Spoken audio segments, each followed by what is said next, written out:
Hey, it's Corey from Mahalo.com. You're about to see some screen tests of people who submitted to be the host of our Cars channel. This is your chance to comment and tell us who you'd like to see become the new host. If you live in the LA area and think you could do a better job, we encourage you to please submit a response video telling us why you could be the next great host of Mahalo.com. We really appreciate your feedback. I studied auto mechanics in Tucson, Arizona. I specialized in transmission and differential repair, as well as light line maintenance. I currently do work on my own cars usually. I prefer older models compared to newer models, but I'm willing to work on anything. Okay, the importance of changing your oil is it prevents engine wear and tear and burnout of the car. The most easiest, people can change the oil for a home for about 20 bucks, and it's very simple. I mean, all you have to do is take off the cap on top of the engine and loosen the bolt. There's going to be a pan underneath the engine, and you're going to loosen the bolt on that pan and let the oil drain into a pan. Once the engine is fully removed all of the oil inside, then you can go ahead and take the oil filter off, which is, it's going to be like a round canister underneath. It's going to be attached to the engine, and is when you can use the tool. If you can't get it off manually, there's a tool you can get to get it off, which makes it a lot easier. Once you get the oil filter off, it's going to continue to drain for a few minutes, and then you're going to want to put a new filter back on. And when you do that, take out the old filter, make sure the rubber ring is still around it, because that creates the seal between the filter and the engine. Once you get that in place, take the new filter out, put a thin layer of oil around the rubber ring, because this will help prevent leaks in the long-term run, and it'll also keep it more functional for longer. And then once you screw the filter back in, hand tighten it just a little, just hand tighten as much as you possibly can. That's all you really need. Then you'll reattach the bolt to the bottom of the oil pan, and then they're pretty much done there. You just need to fill the oil up according to your owner's manual specifications, depending on how many quarts you need in it. And then you just replace the cap. And once you get the oil changed, what you're going to want to do is run the engine for about 30 seconds or so and come out and check for leaks, make sure nothing's leaking or popping off or everything's in its place. And once that's okay, you need to check the oil, which you'll grab your dipstick out, and you'll be able to see a line on there that says if the oil's full or not. Really simple. And then you just wipe it off and stick it back in the dipstick thing. That's how you test the oil level in the car. And then once you get all that done, it's pretty much good to go. It's a really simple process. I mean, anybody can really do it. It's just nobody thinks to do it. And it can save you a lot of money in the end, because some car places will charge about 70 bucks. But it's a lot easier to do it for yourself for 20, you know, depending on how mechanically inclined you are. I've never worked in I've never been paid for working in a shop. You guys are right here in Santa Monica. Brake Masters is right there. A buddy of mine worked there for 5 years, and I'd come in not every day, but I did brakes in my car. I've got a '69 Corvette convertible that I work on. Rebuilt the transmission in that, pulled the engine out myself, but had somebody else rebuild it, put it back in. Built up a '68 Impala wagon, put in a big nasty 468 big block. When I got sick of the station wagon, we pulled out the 468 and I found a 72 K5 Blazer. Dropped in 1-ton running gear, stainless steel lines. It was a beast, and dropped in the 468 big block and backed up with this turbo 400 transmission. So built all that up. I can build stuff, but I've never been paid to do it at a shop professionally. Anyway, we got a BMW here, and I've just learned that they don't have a dipstick, so the only dipstick in the shot is going to be me.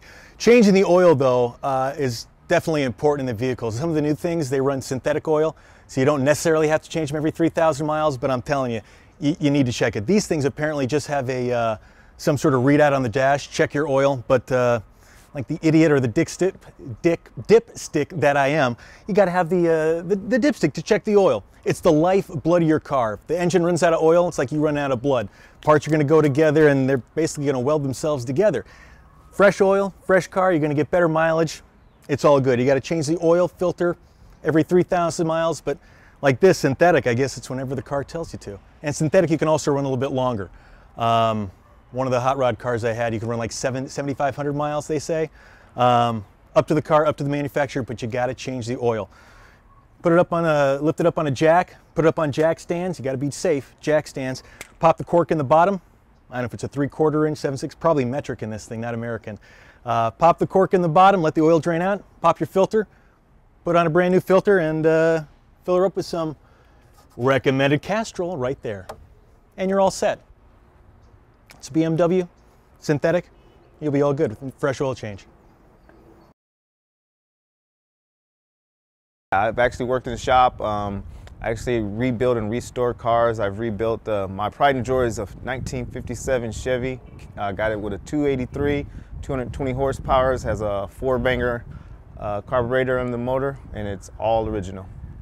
Hey, what's up? I'm Desmond Bryant. Today we're going to be talking about the importance of changing your motor oil. Now, depending on the type of car you have, like for instance, we have a Beamer here. BMWs use synthetic oil, so you actually only need to change it every 15,000 miles. But if you have a mid-level car, especially American-made car, you want to change that oil every 3,000 to 6,000 miles. And it's very important because if you don't change your oil, what happens is those metal parts start rubbing together and creating metal shavings, and those shavings will wear your engine down and you'll blow your motor up. So it's important as your blood. You need to change your oil every 3,000 to 6,000 miles religiously. Now with the BMW, the first thing you want to do if you're changing your own oil is make sure the oil is not hot. So if your car was running, let it be, it can be warm to the touch, but not hot. Because if it's hot, when you go to unscrew that plug, you're going to get burned. Okay, now what you want to do is you want to make sure you have your quarts of oil. Standard is 5. I always keep 6 just in case. You want to have a funnel. You want to have your tools. You want to have your oil pan where you're going to drop all your oil into. You want to have on some gloves, and a jumper and a creeper would be good. And now what you're going to do is you're going to pop the hood, take the dipstick out. Once you take the dipstick out, you'll see how much oil you'll be burning, and you'll also look to see the color of the oil. Oil should be almost clear with a hint of yellow or tan to it. If it's dark, if it's brown, or if it's black, that's no good. That means you're burning something. Okay, now what you're going to do is take your tools. You want to wear some safety goggles because oil can drip in your eyes, and you want to have gloves on because this stuff is bad news if it gets in your skin or in your eyes.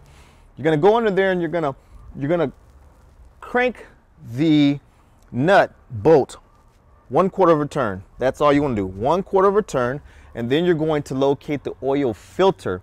Now some you can do by hand, but a lot of people have to use an oil filter removing wrench.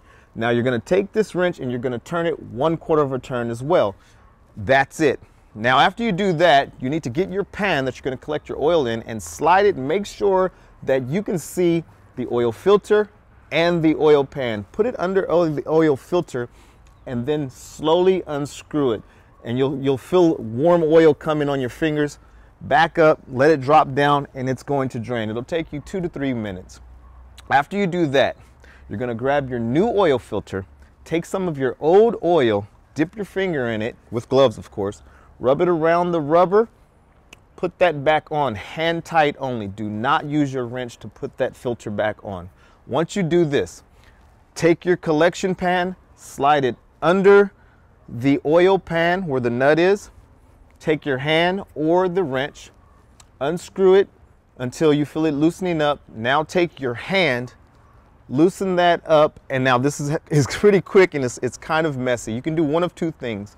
You can let that nut drop down into the pan and you have to fish it out later, usually with a little magnet. Or once you feel it loosening and you'll feel warm oil running down your glove, you pull it and move it out of the way, let that drain. Once all of that drains, you take your plug, screw it back in, tighten it with the wrench, but not too tight, because if you crack this, you'll crack your pan, you'll have an oil leak. So tighten it up, remove that. Now put 4 quarts of oil back into your car. After you put 4 quarts of oil into your car, wait about 2 minutes, check your dipstick. You'll probably still be short 1 quart. That's okay, then you'll know. You never want to overfill your car. Having too much oil is just as bad as having not enough oil. If you have too much oil, too much compression, you'll blow a valve, you'll blow a seal. You don't want to do that. Okay, so you check your dipstick. Let's say it says add. Okay, no problem. Put another quart in. Wait about another 2 to 3 minutes. Check your dipstick again. It should be on the full. When it's in the range, you never want to be under the range. You never want to be over the range. You want to be right in the middle is perfect.